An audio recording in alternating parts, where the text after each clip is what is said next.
क्या आप अपनी किस्मत को तुरंत बदलना चाहते हैं? क्या आपको इंस्टेंट रिचेस की तलाश है? तो आप 2 मिनट रुकिए और इस मंत्र उच्चारण पाठ को सुनकर देख लीजिए भक्तों, क्योंकि आज हम आपके लिए लेकर आए हैं जगत के पालक भगवान विष्णु का वह पावरफुल मंत्र जो आपको तत्काल धन की प्राप्ति कराएगा। यह सिर्फ मंत्र का जाप नहीं, बल्कि यह आपके जीवन से गरीबी को हमेशा के लिए दूर करने का सबसे अचूक उपाय है भक्तों। इस दिव्य मंत्र को सुनने के लिए आपको ज्यादा समय नहीं देना होगा। यदि आप इसे सिर्फ 2 मिनट भी ध्यान से सुन लेते हैं तो आपका सोया हुआ भाग्य जाग उठेगा। भगवान विष्णु और माता लक्ष्मी का यह संयुक्त आवाहन आपके सभी आर्थिक संकटों को नष्ट कर देगा और आपके लिए धन वर्षा का मार्ग खोलेगा। अब हम श्रद्धा पूर्वक इस मंत्र का उच्चारण पाठ शुरू कर रहे हैं। आप भी अपने मन को शांत करके चिंताओं से मुक्त होकर भगवान विष्णु का स्मरण करते हुए इस दिव्य स्तुति धन प्राप्ति महाबीज मंत्र का उच्चारण पाठ संख्या के अनुसार पूरा 108 बार सुने। 2 मिनट के अंदर भगवान विष्णु की कृपा आपको प्राप्त होने लगेगी भक्तों। सच्चे मन और पूरी श्रद्धा से पूरा श्रवण करें। शांताकारं भुजगशयनं पद्मनाभं सुरेशं विश्वाधारं गगनसदृशं मेघवर्णं शुभांगं लक्ष्मीकान्तं कमलनयनं योगिभिर्ध्यानगम्यं वन्दे विष्णुं भवभयहरं सर्वलोकैकनाथम्। ॐ ह्रीं क्लीं श्रीं धनलक्ष्मी नारायणाय नमः स्वाहा। शांताकारं भुजगशयनं पद्मनाभं सुरेशं विश्वाधारं गगनसदृशं मेघवर्णं शुभांगं लक्ष्मीकान्तं कमलनयनं योगिभिर्ध्यानगम्यं वन्दे विष्णुं भवभयहरं सर्वलोकैकनाथम्। ॐ ह्रीं क्लीं श्रीं धनलक्ष्मी नारायणाय नमः स्वाहा।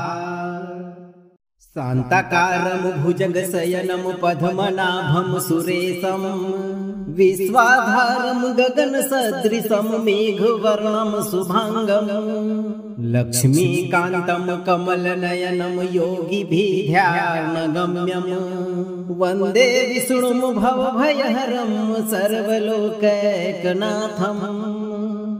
ॐ ह्रीं क्लीं श्रीं धनलक्ष्मी नारायणाय नमः स्वाहा।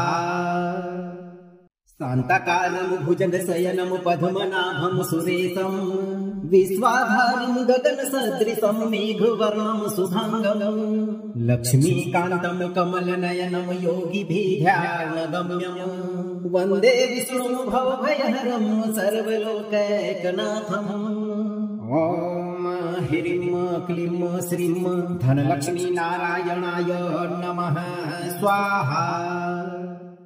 शांताकारं भुजगशयनं पद्मनाभं सुरेशं विश्वाधारं गगनसदृशं मेघवर्णं शुभांगं लक्ष्मीकान्तं कमलनयनं योगिभिर्ध्यानगम्यं वन्दे विष्णुं भवभयहरं सर्वलोकैकनाथम्।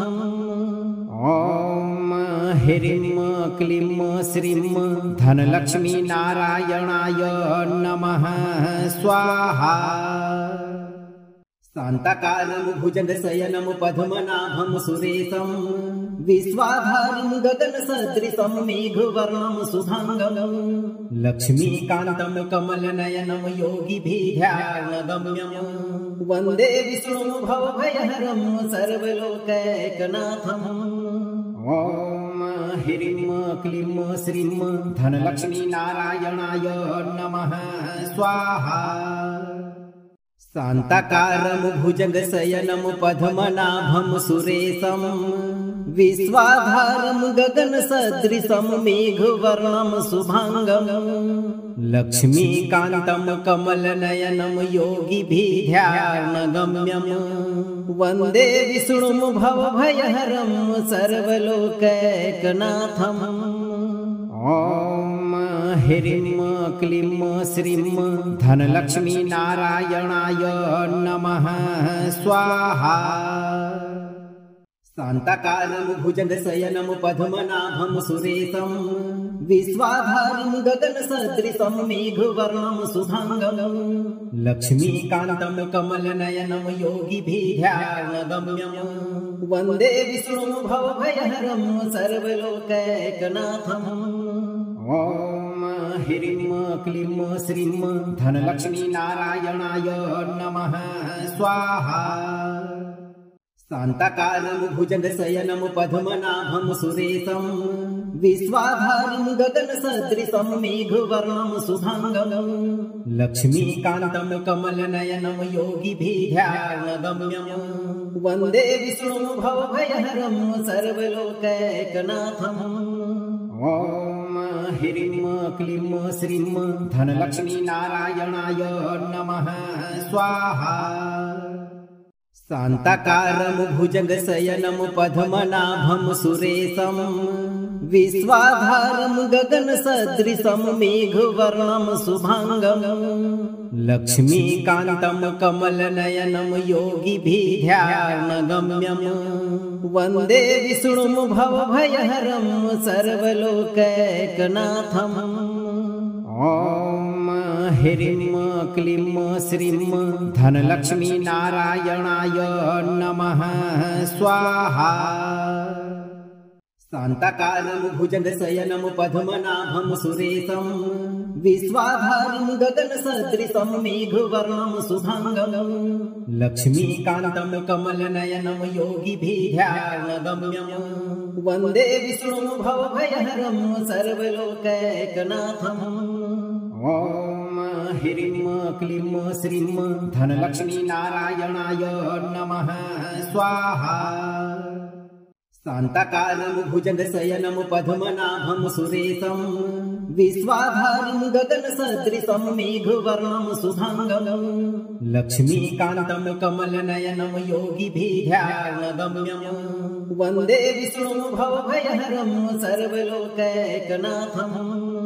ॐ ह्रीं क्लीं श्रीं धनलक्ष्मी नारायणाय नमः स्वाहा। शान्ताकारं भुजगशयनं पद्मनाभं सुरेशं विश्वाधारं गगनसदृशं मेघवर्णं शुभाङ्गं लक्ष्मीकान्तं कमलनयनं योगिभिर्ध्यानगम्यं वन्दे विष्णुं भवभयहरं सर्वलोकैकनाथम्। ॐ ह्रीं क्लीं श्रीं धनलक्ष्मी नारायणाय नमः स्वाहा। शान्ताकारं भुजगशयनं पद्मनाभं सुरेशं विश्वाधारं गगनसदृशं मेघवर्णं शुभाङ्गं लक्ष्मीकान्तं कमलनयनं योगिभिर्ध्यानगम्यं वन्दे विष्णुं भवभयहरं सर्वलोकैकनाथम्। ॐ ह्रीं क्लीं श्रीं धनलक्ष्मी नारायणाय नमः स्वाहा। शान्ताकारं भुजगशयनं पद्मनाभं सुरेशं विश्वाधारं गगनसदृशं मेघवर्णं शुभाङ्गं लक्ष्मीकान्तं कमलनयनं योगिभिर्ध्यानगम्यं वन्दे विष्णुं भवभयहरं सर्वलोकैकनाथम्। ॐ ह्रीं क्लीं श्रीं धनलक्ष्मी नारायणाय नमः स्वाहा। शान्ताकारं भुजगशयनं पद्मनाभं सुरेशं विश्वाधारं गगनसदृशं मेघवर्णं शुभाङ्गं लक्ष्मीकान्तं कमलनयनं योगिभिर्ध्यानगम्यं वन्दे विष्णुं भवभयहरं सर्वलोकैकनाथम्। ॐ ह्रीं क्लीं श्रीं धनलक्ष्मी नारायणाय नमः स्वाहा। शान्ताकारं भुजगशयनं पद्मनाभं सुरेशं विश्वाधारं गगनसदृशं मेघवर्णं शुभाङ्गं लक्ष्मीकान्तं कमलनयनं योगिभिर्ध्यानगम्यं वन्दे विष्णुं भवभयहरं सर्वलोकैकनाथम्। ॐ ह्रीं क्लीं श्रीं धनलक्ष्मी नारायणाय नमः स्वाहा। शान्ताकारं भुजगशयनं पद्मनाभं सुरेशं विश्वाधारं गगनसदृशं मेघवर्णं शुभांगं लक्ष्मीकान्तं कमलनयनं योगिभिर्ध्यानगम्यं वन्दे विष्णुं भवभयहरं सर्वलोकैकनाथम्। ॐ ह्रीं क्लीं श्रीं धनलक्ष्मी नारायणाय नमः स्वाहा। शान्ताकारं भुजगशयनं पद्मनाभं सुरेशं विश्वाधारं गगनसदृशं मेघवर्णं शुभांगं लक्ष्मीकान्तं कमलनयनं योगिभिर्ध्यानगम्यं वन्दे विष्णुं भवभयहरं सर्वलोकैकनाथम्। ॐ ह्रीं क्लीं श्रीं धनलक्ष्मी नारायणाय नमः स्वाहा। शान्ताकारं भुजगशयनं पद्मनाभं सुरेशं विश्वाधारं गगनसदृशं मेघवर्णं शुभांगं लक्ष्मीकान्तं कमलनयनं योगिभिर्ध्यानगम्यं वन्दे विष्णुं भवभयहरं सर्वलोकैकनाथम्। ॐ ह्रीं क्लीं श्रीं धनलक्ष्मी नारायणाय नमः स्वाहा। शान्ताकारं भुजगशयनं पद्मनाभं सुरेशं विश्वाधारं गगनसदृशं मेघवर्णं शुभांगं लक्ष्मीकान्तं कमलनयनं योगिभिर्ध्यानगम्यं वन्दे विष्णुं भवभयहरं सर्वलोकैकनाथम्।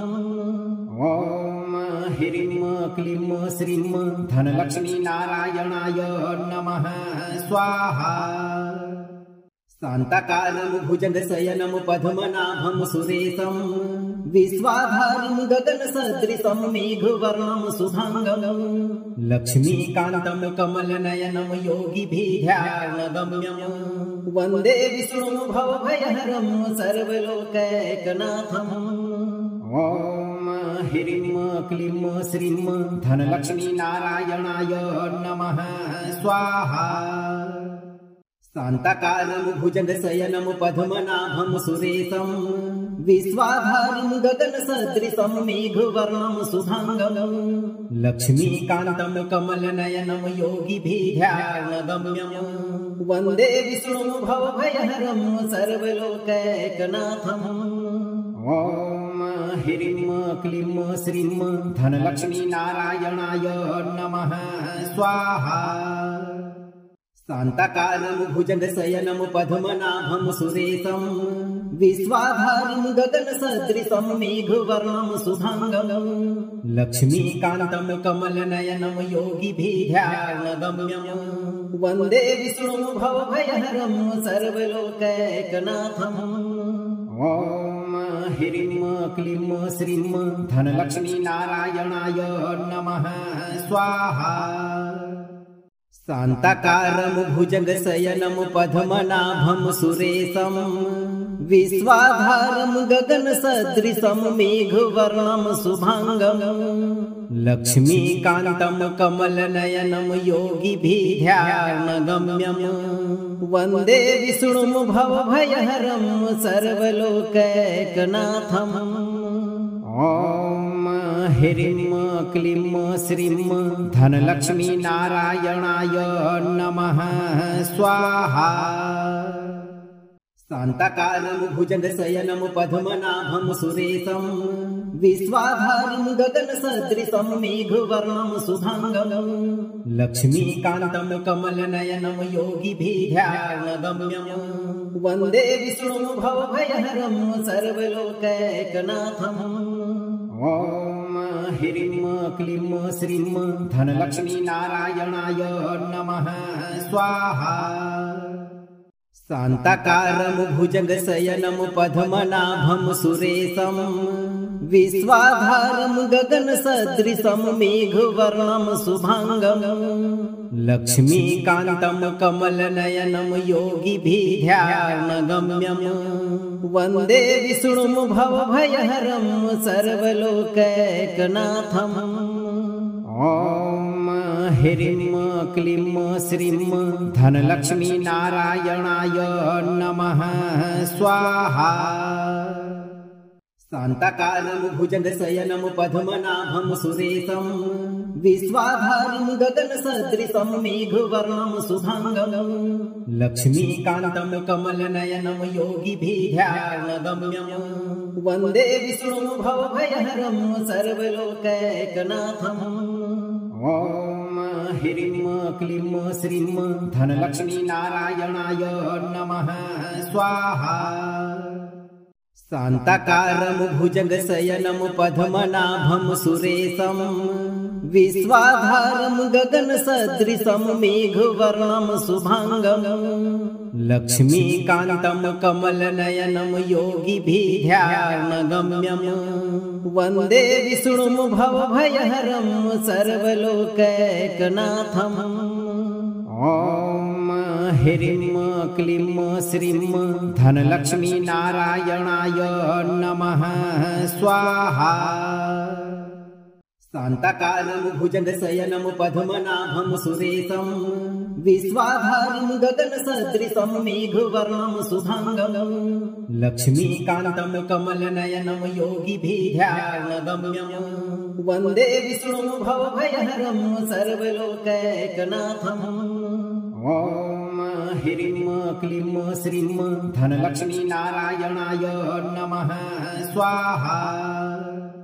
शान्ताकारं भुजगशयनं पद्मनाभं सुरेशं विश्वाधारं गगनसदृशं मेघवर्णं शुभांगं लक्ष्मीकान्तं कमलनयनं योगिभिर्ध्यानगम्यं वन्दे विष्णुं भवभयहरं सर्वलोकैकनाथम्। ॐ ह्रीं क्लीं श्रीं धनलक्ष्मी नारायणाय नमः स्वाहा। शान्ताकारं भुजगशयनं पद्मनाभं सुरेशं विश्वाधारं गगनसदृशं मेघवर्णं शुभांगं लक्ष्मीकान्तं कमलनयनं योगिभिर्ध्यानगम्यं वन्दे विष्णुं भवभयहरं सर्वलोकैकनाथम्। ॐ ह्रीं क्लीं श्रीं धनलक्ष्मी नारायणाय नमः स्वाहा। शान्ताकारं भुजगशयनं पद्मनाभं सुरेशं विश्वाधारं गगनसदृशं मेघवर्णं शुभांगं लक्ष्मीकान्तं कमलनयनं योगिभिर्ध्यानगम्यं वन्दे विष्णुं भवभयहरं सर्वलोकैकनाथम्। ॐ ह्रीं क्लीं श्रीं धनलक्ष्मी नारायणाय नमः स्वाहा। शान्ताकारं भुजगशयनं पद्मनाभं सुरेशं विश्वाधारं गगनसदृशं मेघवर्णं शुभांगं लक्ष्मीकान्तं कमलनयनं योगिभिर्ध्यानगम्यं वन्दे विष्णुं भवभयहरं सर्वलोकैकनाथम्। ॐ ह्रीं क्लीं श्रीं धनलक्ष्मी नारायणाय नमः स्वाहा। शान्ताकारं भुजगशयनं पद्मनाभं सुरेशं विश्वाधारं गगनसदृशं मेघवर्णं शुभांगं लक्ष्मीकान्तं कमलनयनं योगिभिर्ध्यानगम्यं वन्दे विष्णुं भवभयहरं सर्वलोकैकनाथम्। ॐ ह्रीं क्लीं श्रीं धनलक्ष्मी नारायणाय नमः स्वाहा। शान्ताकारं भुजगशयनं पद्मनाभं सुरेशं विश्वाधारं गगनसदृशं मेघवर्णं शुभांगं लक्ष्मीकान्तं कमलनयनं योगिभिर्ध्यानगम्यं वन्दे विष्णुं भवभयहरं सर्वलोकैकनाथम्। ॐ ह्रीं क्लीं श्रीं धनलक्ष्मी नारायणाय नमः स्वाहा। शान्ताकारं भुजगशयनं पद्मनाभं सुरेशं विश्वाधारं गगनसदृशं मेघवर्णं शुभांगं लक्ष्मीकान्तं कमलनयनं योगिभिर्ध्यानगम्यं वन्दे विष्णुं भवभयहरं सर्वलोकैकनाथम्। ॐ ह्रीं क्लीं श्रीं धनलक्ष्मी नारायणाय नमः स्वाहा। शान्ताकारं भुजगशयनं पद्मनाभं सुरेशं विश्वाधारं गगनसदृशं मेघवर्णं शुभांगं लक्ष्मीकान्तं कमलनयनं योगिभिर्ध्यानगम्यं वन्दे विष्णुं भवभयहरं सर्वलोकैकनाथम्। ॐ ह्रीं क्लीं श्रीं धनलक्ष्मी नारायणाय नमः स्वाहा। शान्ताकारं भुजगशयनं पद्मनाभं सुरेशं विश्वाधारं गगनसदृशं मेघवर्णं शुभांगं लक्ष्मीकान्तं कमलनयनं योगिभिर्ध्यानगम्यं वन्दे विष्णुं भवभयहरं सर्वलोकैकनाथम्। ॐ ह्रीं क्लीं श्रीं धनलक्ष्मी नारायणाय नमः स्वाहा। शान्ताकारं भुजगशयनं पद्मनाभं सुरेशं विश्वाधारं गगनसदृशं मेघवर्णं शुभांगं लक्ष्मीकान्तं कमलनयनं योगिभिर्ध्यानगम्यं वन्दे विष्णुं भवभयहरं सर्वलोकैकनाथम्। ॐ ह्रीं क्लीं श्रीं धनलक्ष्मी नारायणाय नमः स्वाहा। शान्ताकारं भुजगशयनं पद्मनाभं सुरेशं विश्वाधारं गगनसदृशं मेघवर्णं शुभांगं लक्ष्मीकान्तं कमलनयनं योगिभिर्ध्यानगम्यं वन्दे विष्णुं भवभयहरं सर्वलोकैकनाथम्। ॐ ह्रीं क्लीं श्रीं धनलक्ष्मी नारायणाय नमः स्वाहा। शान्ताकारं भुजगशयनं पद्मनाभं सुरेशं विश्वाधारं गगनसदृशं मेघवर्णं शुभांगं लक्ष्मीकान्तं कमलनयनं योगिभिर्ध्यानगम्यं वन्दे विष्णुं भवभयहरं सर्वलोकैकनाथम्। ॐ ह्रीं क्लीं श्रीं धनलक्ष्मी नारायणाय नमः स्वाहा।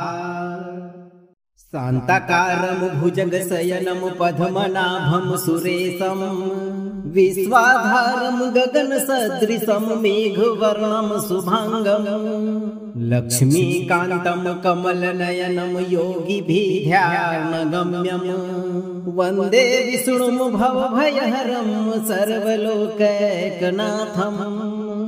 ॐ ह्रीं क्लीं श्रीं धनलक्ष्मी नारायणाय नमः स्वाहा।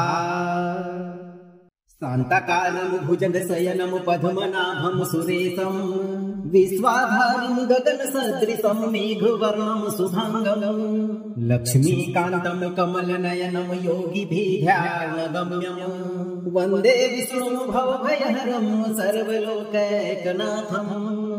ॐ ह्रीं क्लीं श्रीं धनलक्ष्मी नारायणाय नमः स्वाहा। शान्ताकारं भुजगशयनं पद्मनाभं सुरेशं विश्वाधारं गगनसदृशं मेघवर्णं शुभांगं लक्ष्मीकान्तं कमलनयनं योगिभिर्ध्यानगम्यं वन्दे विष्णुं भवभयहरं सर्वलोकैकनाथम्। ॐ ह्रीं क्लीं श्रीं धनलक्ष्मी नारायणाय नमः स्वाहा। शान्ताकारं भुजगशयनं पद्मनाभं सुरेशं विश्वाधारं गगनसदृशं मेघवर्णं शुभांगं लक्ष्मीकान्तं कमलनयनं योगिभिर्ध्यानगम्यं वन्दे विष्णुं भवभयहरं सर्वलोकैकनाथम्। ॐ ह्रीं क्लीं श्रीं धनलक्ष्मी नारायणाय नमः स्वाहा। शान्ताकारं भुजगशयनं पद्मनाभं सुरेशं विश्वाधारं गगनसदृशं मेघवर्णं शुभांगं लक्ष्मीकान्तं कमलनयनं योगिभिर्ध्यानगम्यं वन्दे विष्णुं भवभयहरं सर्वलोकैकनाथम्। ॐ ह्रीं क्लीं श्रीं धनलक्ष्मी नारायणाय नमः स्वाहा। शान्ताकारं भुजगशयनं पद्मनाभं सुरेशं विश्वाधारं गगनसदृशं मेघवर्णं शुभांगं लक्ष्मीकान्तं कमलनयनं योगिभिर्ध्यानगम्यं वन्दे विष्णुं भवभयहरं सर्वलोकैकनाथम्। ॐ ह्रीं क्लीं श्रीं धनलक्ष्मी नारायणाय नमः स्वाहा। शान्ताकारं भुजगशयनं पद्मनाभं सुरेशं विश्वाधारं गगनसदृशं मेघवर्णं शुभांगं लक्ष्मीकान्तं कमलनयनं योगिभिर्ध्यानगम्यं वन्दे विष्णुं भवभयहरं सर्वलोकैकनाथम्। ॐ ह्रीं क्लीं श्रीं धनलक्ष्मी नारायणाय नमः स्वाहा। शान्ताकारं भुजगशयनं पद्मनाभं सुरेशं विश्वाधारं गगनसदृशं मेघवर्णं शुभांगं लक्ष्मीकान्तं कमलनयनं योगिभिर्ध्यानगम्यं वन्दे विष्णुं भवभयहरं सर्वलोकैकनाथम्। ॐ ह्रीं क्लीं श्रीं धनलक्ष्मी नारायणाय नमः स्वाहा। शान्ताकारं भुजगशयनं पद्मनाभं सुरेशं विश्वाधारं गगनसदृशं मेघवर्णं शुभांगं लक्ष्मीकान्तं कमलनयनं योगिभिर्ध्यानगम्यं वन्दे विष्णुं भवभयहरं सर्वलोकैकनाथम्। ॐ ह्रीं क्लीं श्रीं धनलक्ष्मी नारायणाय नमः स्वाहा। शान्ताकारं भुजगशयनं पद्मनाभं सुरेशं विश्वाधारं गगनसदृशं मेघवर्णं शुभांगं लक्ष्मीकान्तं कमलनयनं योगिभिर्ध्यानगम्यं वन्दे विष्णुं भवभयहरं सर्वलोकैकनाथम्। ॐ ह्रीं क्लीं श्रीं धनलक्ष्मी नारायणाय नमः स्वाहा। शान्ताकारं भुजगशयनं पद्मनाभं सुरेशं विश्वाधारं गगनसदृशं मेघवर्णं शुभांगं लक्ष्मीकान्तं कमलनयनं योगिभिर्ध्यानगम्यं वन्दे विष्णुं भवभयहरं सर्वलोकैकनाथम्। ॐ ह्रीं क्लीं श्रीं धनलक्ष्मी नारायणाय नमः स्वाहा। शान्ताकारं भुजगशयनं पद्मनाभं सुरेशं विश्वाधारं गगनसदृशं मेघवर्णं शुभांगं लक्ष्मीकान्तं कमलनयनं योगिभिर्ध्यानगम्यं वन्दे विष्णुं भवभयहरं सर्वलोकैकनाथम्। ॐ ह्रीं क्लीं श्रीं धनलक्ष्मी नारायणाय नमः स्वाहा। शान्ताकारं भुजगशयनं पद्मनाभं सुरेशं विश्वाधारं गगनसदृशं मेघवर्णं शुभांगं लक्ष्मीकान्तं कमलनयनं योगिभिर्ध्यानगम्यं वन्दे विष्णुं भवभयहरं सर्वलोकैकनाथम्। ॐ ह्रीं क्लीं श्रीं धनलक्ष्मी नारायणाय नमः स्वाहा। शान्ताकारं भुजगशयनं पद्मनाभं सुरेशं विश्वाधारं गगनसदृशं मेघवर्णं शुभांगं लक्ष्मीकान्तं कमलनयनं योगिभिर्ध्यानगम्यं वन्दे विष्णुं भवभयहरं सर्वलोकैकनाथम्। ॐ ह्रीं क्लीं श्रीं धनलक्ष्मी नारायणाय नमः स्वाहा। शान्ताकारं भुजगशयनं पद्मनाभं सुरेशं विश्वाधारं गगनसदृशं मेघवर्णं शुभांगं लक्ष्मीकान्तं कमलनयनं योगिभिर्ध्यानगम्यं वन्दे विष्णुं भवभयहरं सर्वलोकैकनाथम्। ॐ ह्रीं क्लीं श्रीं धनलक्ष्मी नारायणाय नमः स्वाहा। शान्ताकारं भुजगशयनं पद्मनाभं सुरेशं विश्वाधारं गगनसदृशं मेघवर्णं शुभांगं लक्ष्मीकान्तं कमलनयनं योगिभिर्ध्यानगम्यं वन्दे विष्णुं भवभयहरं सर्वलोकैकनाथम्। ॐ ह्रीं क्लीं श्रीं धनलक्ष्मी नारायणाय नमः स्वाहा। शान्ताकारं भुजगशयनं पद्मनाभं सुरेशं विश्वाधारं गगनसदृशं मेघवर्णं शुभांगं लक्ष्मीकान्तं कमलनयनं योगिभिर्ध्यानगम्यं वन्दे विष्णुं भवभयहरं सर्वलोकैकनाथम्। ॐ ह्रीं क्लीं श्रीं धनलक्ष्मी नारायणाय नमः स्वाहा। शान्ताकारं भुजगशयनं पद्मनाभं सुरेशं विश्वाधारं गगनसदृशं मेघवर्णं शुभांगं लक्ष्मीकान्तं कमलनयनं योगिभिर्ध्यानगम्यं वन्दे विष्णुं भवभयहरं सर्वलोकैकनाथम्। ॐ ह्रीं क्लीं श्रीं धनलक्ष्मी नारायणाय नमः स्वाहा। शान्ताकारं भुजगशयनं पद्मनाभं सुरेशं विश्वाधारं गगनसदृशं मेघवर्णं शुभांगं लक्ष्मीकान्तं कमलनयनं योगिभिर्ध्यानगम्यं वन्दे विष्णुं भवभयहरं सर्वलोकैकनाथम्। ॐ ह्रीं क्लीं श्रीं धनलक्ष्मी नारायणाय नमः स्वाहा।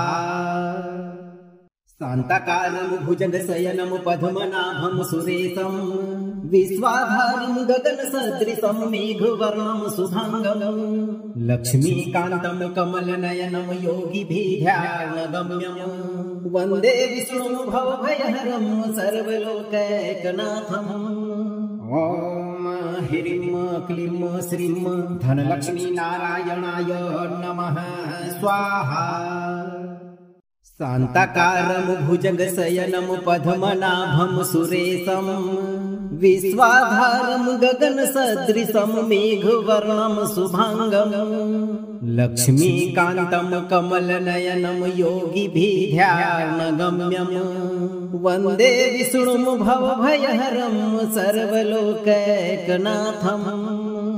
ॐ ह्रीं क्लीं श्रीं धनलक्ष्मी नारायणाय नमः स्वाहा। शान्ताकारं भुजगशयनं पद्मनाभं सुरेशं विश्वाधारं गगनसदृशं मेघवर्णं शुभांगं लक्ष्मीकान्तं कमलनयनं योगिभिर्ध्यानगम्यं वन्दे विष्णुं भवभयहरं सर्वलोकैकनाथम्। ॐ ह्रीं क्लीं श्रीं धनलक्ष्मी नारायणाय नमः स्वाहा।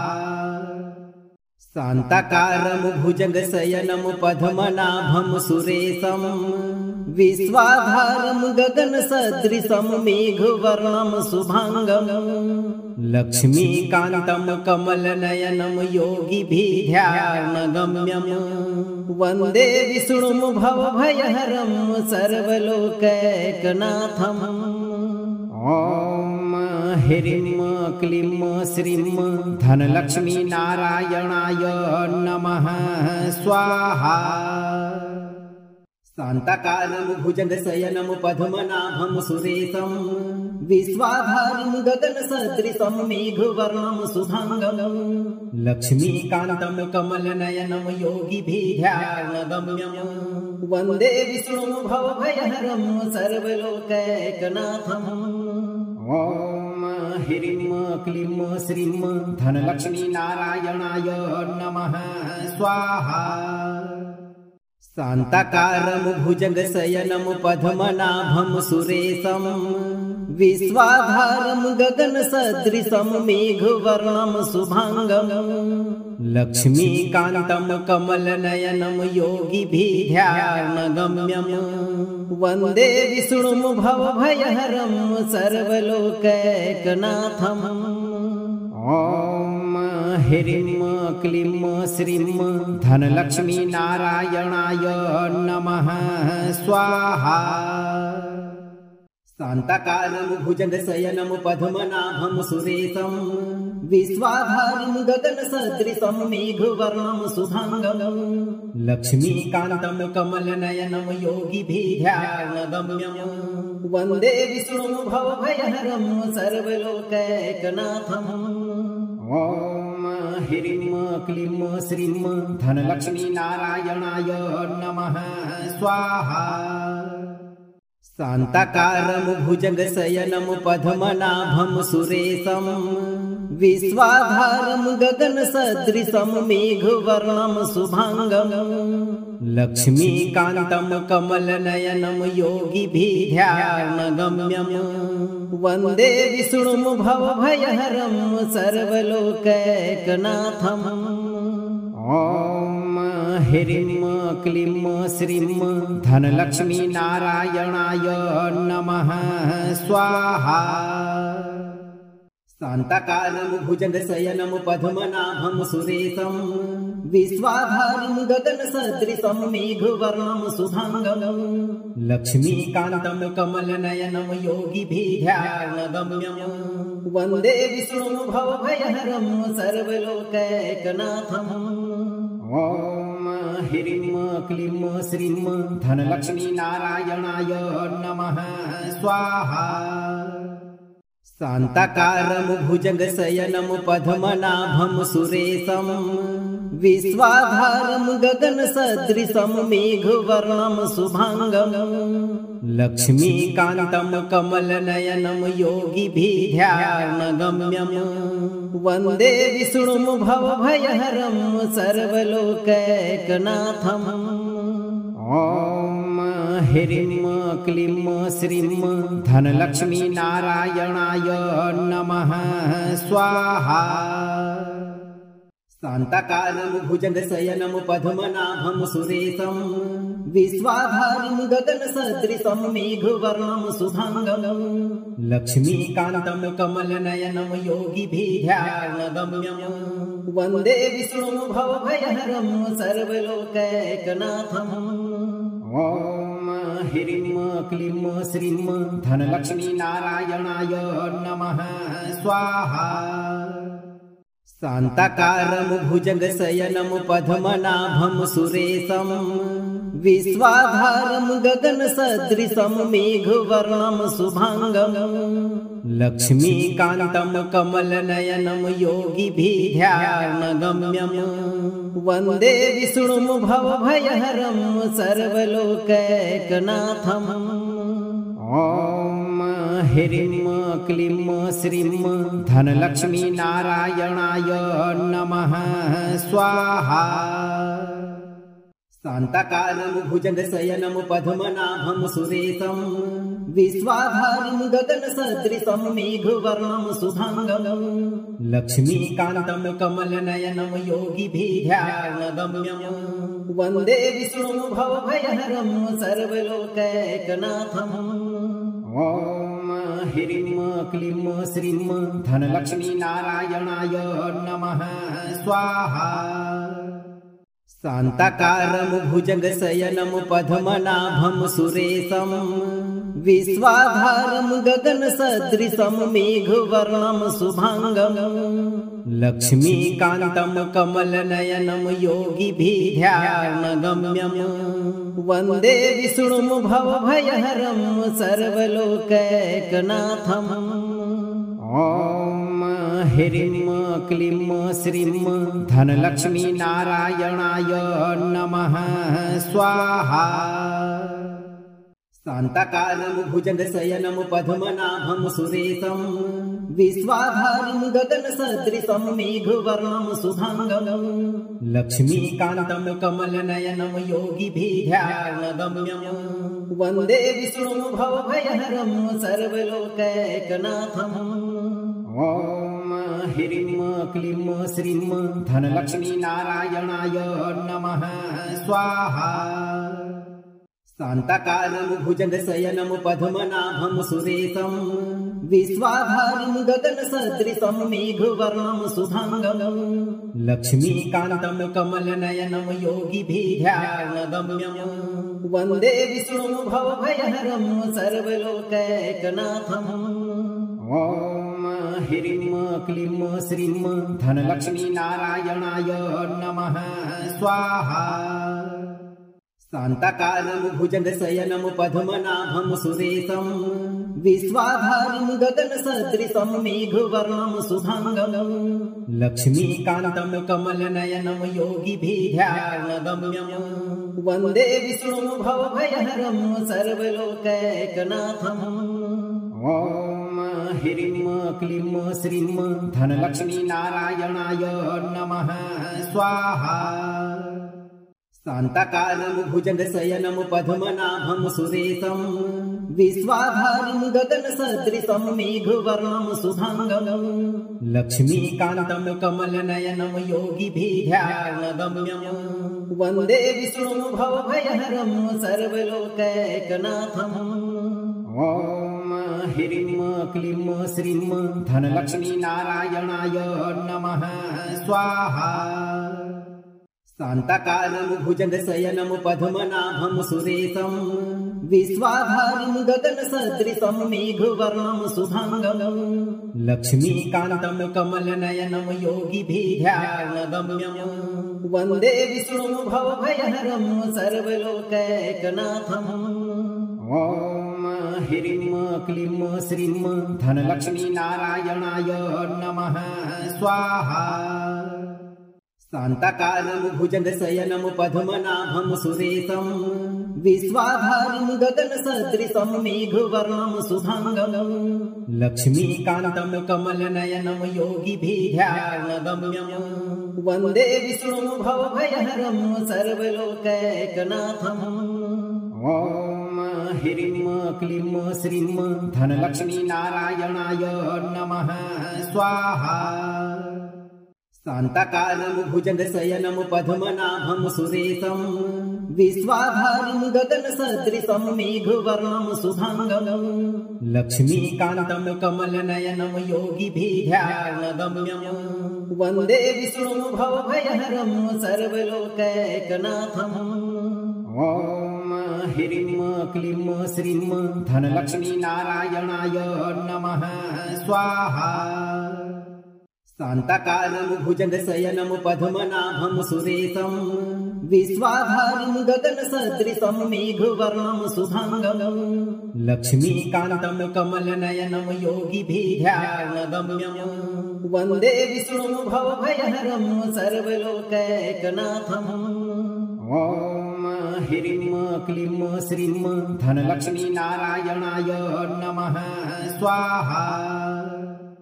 शान्ताकारं भुजगशयनं पद्मनाभं सुरेशं विश्वाधारं गगनसदृशं मेघवर्णं शुभांगं लक्ष्मीकान्तं कमलनयनं योगिभिर्ध्यानगम्यं वन्दे विष्णुं भवभयहरं सर्वलोकैकनाथम्। ॐ ह्रीं क्लीं श्रीं धनलक्ष्मी नारायणाय नमः स्वाहा। शान्ताकारं भुजगशयनं पद्मनाभं सुरेशं विश्वाधारं गगनसदृशं मेघवर्णं शुभांगं लक्ष्मीकान्तं कमलनयनं योगिभिर्ध्यानगम्यं वन्दे विष्णुं भवभयहरं सर्वलोकैकनाथम्। ॐ ह्रीं क्लीं श्रीं धनलक्ष्मी नारायणाय नमः स्वाहा।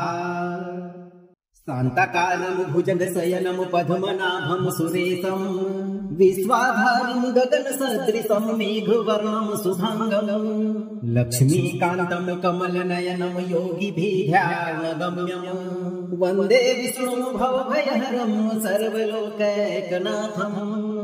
ॐ ह्रीं क्लीं श्रीं धनलक्ष्मी नारायणाय नमः स्वाहा। शान्ताकारं भुजगशयनं पद्मनाभं सुरेशं विश्वाधारं गगनसदृशं मेघवर्णं शुभांगं लक्ष्मीकान्तं कमलनयनं योगिभिर्ध्यानगम्यं वन्दे विष्णुं भवभयहरं सर्वलोकैकनाथम्। ॐ ह्रीं क्लीं श्रीं धनलक्ष्मी नारायणाय नमः स्वाहा। शान्ताकारं भुजगशयनं पद्मनाभं सुरेशं विश्वाधारं गगनसदृशं मेघवर्णं शुभांगं लक्ष्मीकान्तं कमलनयनं योगिभिर्ध्यानगम्यं वन्दे विष्णुं भवभयहरं सर्वलोकैकनाथम्। ॐ ह्रीं क्लीं श्रीं धनलक्ष्मी नारायणाय नमः स्वाहा। शान्ताकारं भुजगशयनं पद्मनाभं सुरेशं विश्वाधारं गगनसदृशं मेघवर्णं शुभांगं लक्ष्मीकान्तं कमलनयनं योगिभिर्ध्यानगम्यं वन्दे विष्णुं भवभयहरं सर्वलोकैकनाथम्। ॐ ह्रीं क्लीं श्रीं धनलक्ष्मी नारायणाय नमः स्वाहा। शान्ताकारं भुजगशयनं पद्मनाभं सुरेशं विश्वाधारं गगनसदृशं मेघवर्णं शुभांगं लक्ष्मीकान्तं कमलनयनं योगिभिर्ध्यानगम्यं वन्दे विष्णुं भवभयहरं सर्वलोकैकनाथम्। ॐ ह्रीं क्लीं श्रीं धनलक्ष्मी नारायणाय नमः स्वाहा। शान्ताकारं भुजगशयनं पद्मनाभं सुरेशं विश्वाधारं गगनसदृशं मेघवर्णं शुभांगं लक्ष्मीकान्तं कमलनयनं योगिभिर्ध्यानगम्यं वन्दे विष्णुं भवभयहरं सर्वलोकैकनाथम्।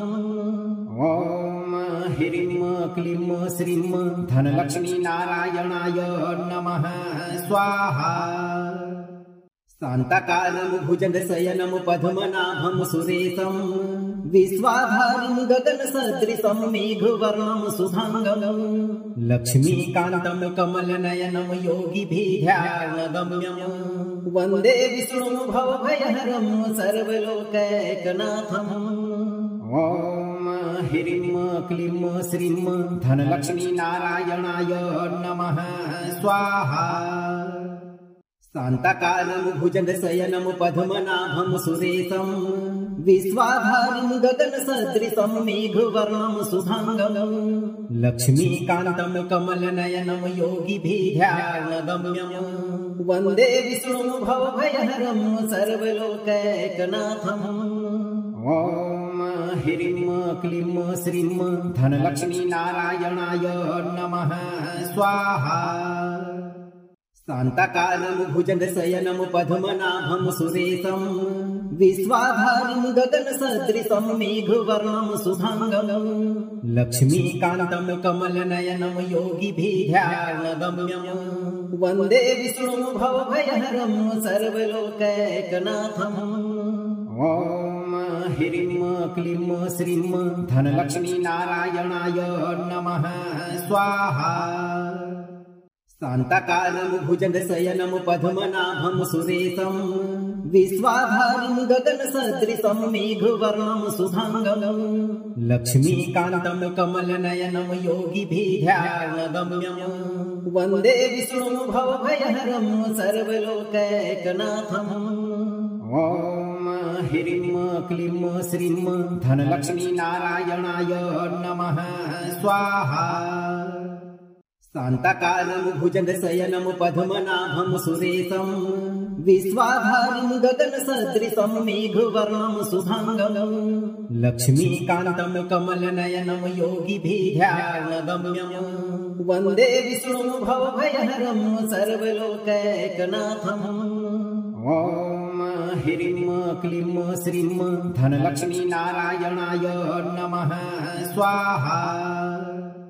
शान्ताकारं भुजगशयनं पद्मनाभं सुरेशं विश्वाधारं गगनसदृशं मेघवर्णं शुभांगं लक्ष्मीकान्तं कमलनयनं योगिभिर्ध्यानगम्यं वन्दे विष्णुं भवभयहरं सर्वलोकैकनाथम्। ॐ ह्रीं क्लीं श्रीं धनलक्ष्मी नारायणाय नमः स्वाहा। शान्ताकारं भुजगशयनं पद्मनाभं सुरेशं विश्वाधारं गगनसदृशं मेघवर्णं शुभांगं लक्ष्मीकान्तं कमलनयनं योगिभिर्ध्यानगम्यं वन्दे विष्णुं भवभयहरं सर्वलोकैकनाथम्। ॐ ह्रीं क्लीं श्रीं धनलक्ष्मी नारायणाय नमः स्वाहा। शान्ताकारं भुजगशयनं पद्मनाभं सुरेशं विश्वाधारं गगनसदृशं मेघवर्णं शुभांगं लक्ष्मीकान्तं कमलनयनं योगिभिर्ध्यानगम्यं वन्दे विष्णुं भवभयहरं सर्वलोकैकनाथम्। ॐ ह्रीं क्लीं श्रीं धनलक्ष्मी नारायणाय नमः स्वाहा। शान्ताकारं भुजगशयनं पद्मनाभं सुरेशं विश्वाधारं गगनसदृशं मेघवर्णं शुभांगं लक्ष्मीकान्तं कमलनयनं योगिभिर्ध्यानगम्यं वन्दे विष्णुं भवभयहरं सर्वलोकैकनाथम्। ॐ ह्रीं क्लीं श्रीं धनलक्ष्मी नारायणाय नमः स्वाहा। शान्ताकारं भुजगशयनं पद्मनाभं सुरेशं विश्वाधारं गगनसदृशं मेघवर्णं शुभांगं लक्ष्मीकान्तं कमलनयनं योगिभिर्ध्यानगम्यं वन्दे विष्णुं भवभयहरं सर्वलोकैकनाथम्। ॐ ह्रीं क्लीं श्रीं धनलक्ष्मी नारायणाय नमः स्वाहा। शान्ताकारं भुजगशयनं पद्मनाभं सुरेशं विश्वाधारं गगनसदृशं मेघवर्णं शुभांगं लक्ष्मीकान्तं कमलनयनं योगिभिर्ध्यानगम्यं वन्दे विष्णुं भवभयहरं सर्वलोकैकनाथम्। ॐ ह्रीं क्लीं श्रीं धनलक्ष्मी नारायणाय नमः स्वाहा। शान्ताकारं भुजगशयनं पद्मनाभं सुरेशं विश्वाधारं गगनसदृशं मेघवर्णं शुभांगं लक्ष्मीकान्तं कमलनयनं योगिभिर्ध्यानगम्यं वन्दे विष्णुं भवभयहरं सर्वलोकैकनाथम्। ॐ ह्रीं क्लीं श्रीं धनलक्ष्मी नारायणाय नमः स्वाहा। शान्ताकारं भुजगशयनं पद्मनाभं सुरेशं विश्वाधारं गगनसदृशं मेघवर्णं शुभांगं लक्ष्मीकान्तं कमलनयनं योगिभिर्ध्यानगम्यं वन्दे विष्णुं भवभयहरं सर्वलोकैकनाथम्। ॐ ह्रीं क्लीं श्रीं धनलक्ष्मी नारायणाय नमः स्वाहा। शान्ताकारं भुजगशयनं पद्मनाभं सुरेशं विश्वाधारं गगनसदृशं मेघवर्णं शुभांगं लक्ष्मीकान्तं कमलनयनं योगिभिर्ध्यानगम्यं वन्दे विष्णुं भवभयहरं सर्वलोकैकनाथम्। ॐ ह्रीं क्लीं श्रीं धनलक्ष्मी नारायणाय नमः स्वाहा। शान्ताकारं भुजगशयनं पद्मनाभं सुरेशं विश्वाधारं गगनसदृशं मेघवर्णं शुभांगं लक्ष्मीकान्तं कमलनयनं योगिभिर्ध्यानगम्यं वन्दे विष्णुं भवभयहरं सर्वलोकैकनाथम्। ॐ ह्रीं क्लीं श्रीं धनलक्ष्मी नारायणाय नमः स्वाहा। शान्ताकारं भुजगशयनं पद्मनाभं सुरेशं विश्वाधारं गगनसदृशं मेघवर्णं शुभांगं लक्ष्मीकान्तं कमलनयनं योगिभिर्ध्यानगम्यं वन्दे विष्णुं भवभयहरं सर्वलोकैकनाथम्। ॐ ह्रीं क्लीं श्रीं धनलक्ष्मी नारायणाय नमः स्वाहा। शान्ताकारं भुजगशयनं पद्मनाभं सुरेशं विश्वाधारं गगनसदृशं मेघवर्णं शुभांगं लक्ष्मीकान्तं कमलनयनं योगिभिर्ध्यानगम्यं वन्दे विष्णुं भवभयहरं सर्वलोकैकनाथम्। ॐ ह्रीं क्लीं श्रीं धनलक्ष्मी नारायणाय नमः स्वाहा। जीवन भर भगवान विष्णु की कृपा प्राप्त होने के लिए आप अपना कर्म सही रखें और 108 दिन तक नित्य दिन एक बार इस मंत्र पाठ को पूरा सुनें। मंत्र को लाइक, वीडियो को शेयर करें और अगर आप इस दरबार में पहली बार पधारे हैं तो इस चैनल को सब्सक्राइब करके दरबार की घंटी जरूर बजाएं। भगवान विष्णु पर भरोसा रखें, आपका जीवन हमेशा सुखमय व्यतीत होगा भक्तों।